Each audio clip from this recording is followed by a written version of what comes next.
જય Shri Krishna. Welcome to mother and daughter kitchen. આજે આપણે બનાવીશું તુવરના દાણાનો ભાત. તે સ્વાદમાં એટલો સરસ લાગે છે કે તમને વારંવાર બનાવવાનું મન થશે અને તમે પણ કહેશો કે ના, સરસ બને છે આ ભાત. તો આપણે એને માટે શું સામગ્રી જોઈશે તે હું તમને બતાવી દઉં. આ છે મેં એક બાઉલ રાઈસ લીધો છે, બાસમતી ચોખા છે, મીઠું, ગરમ મસાલો, ફ્રાય કરેલા કાજુ છે, અંદર લવિંગ છે, એલચી છે, આ બાજુ તજ છે અને લાલ મરચું છે. આ તુવરના દાણા છે મેં બાફીને લીધેલા, અને જીરું છે. તો હવે આપણે પહેલાં રાઈસને ધોઈ નાખીશું અને પછી એને કુકરમાં મૂકી દઈશું. તમે જોઈ શકો છો આ મારો રાઈસ પ્લેન થઈ ગયો છે. હવે આપણે એને બીજા પેનમાં વઘાર કરીને તુવરના દાણા અને બધો મસાલો મિક્સ કરીને પછી આપણે એની અંદર આ રાઈસ એડ કરીશું. મેં આ એક બીજું પેન લઈ લીધું છે. હવે એમાં આપણે થોડું બટર નાખીશું. ઘણા ઘીમાં પણ બનાવે છે, અમને ઘીમાં નથી ભાવતું એટલે હું થોડું બટર એડ કરું છું. અને સાથે બટર બળી નહીં જાય એટલા માટે આપણે થોડું તેલ મિક્સ કરીશું અંદર. હવે બંને ગરમ થાય એટલે આપણે અંદર જીરું નાખીશું.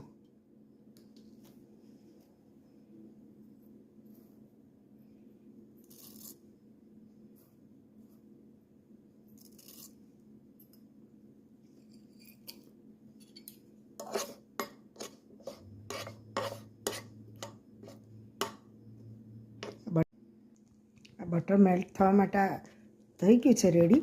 હવે એની અંદર આપણે આ સૂકા મરચાં છે, મરી છે અને લવિંગ છે, તજ છે, એ અંદર આપણે મિક્સ કરી દઈશું.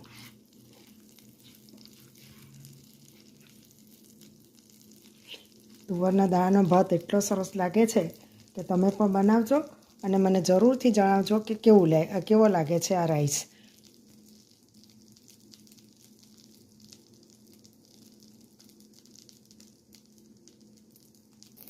જીરું લાલ થઈ ગયું છે. હવે આપણે મેં આ ફ્રાય કરેલા જે કાજુ અને દ્રાક્ષ રાખ્યા છે તે અંદર નાખી દઈશું. તુવરના દાણા મેં બાફીને રાખ્યા હતા તે એડ કરી દઈશું અને મિક્સ કરી દઈશું.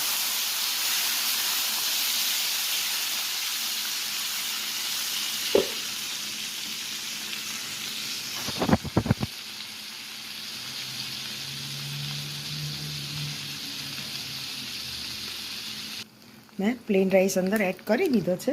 હવે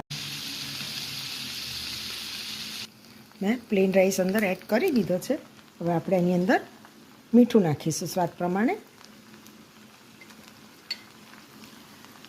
ગરમ મસાલો છે, એમાં વધારે મસાલા આવતા પણ નથી. લાલ મરચું છે. હવે એને મિક્સ કરી દઈશું.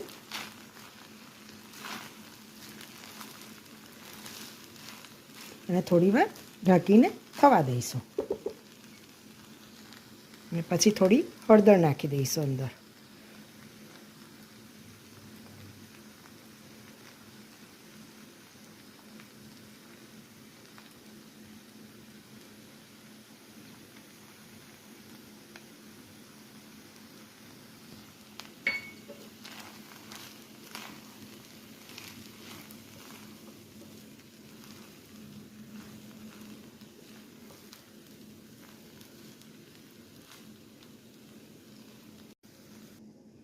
આ રાઈસ રેડી થઈ ગયો છે. હવે અમે લીલું લસણ થોડું લીધું છે અને કોથમીર છે, એનાથી આપણે ગાર્નિશિંગ કરીશું અને પ્લેટિંગ કરીશું.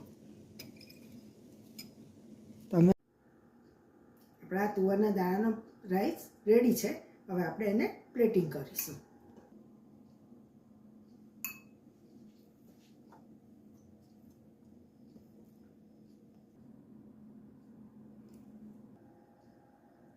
રાઈસ રેડી છે. Thank you for watching.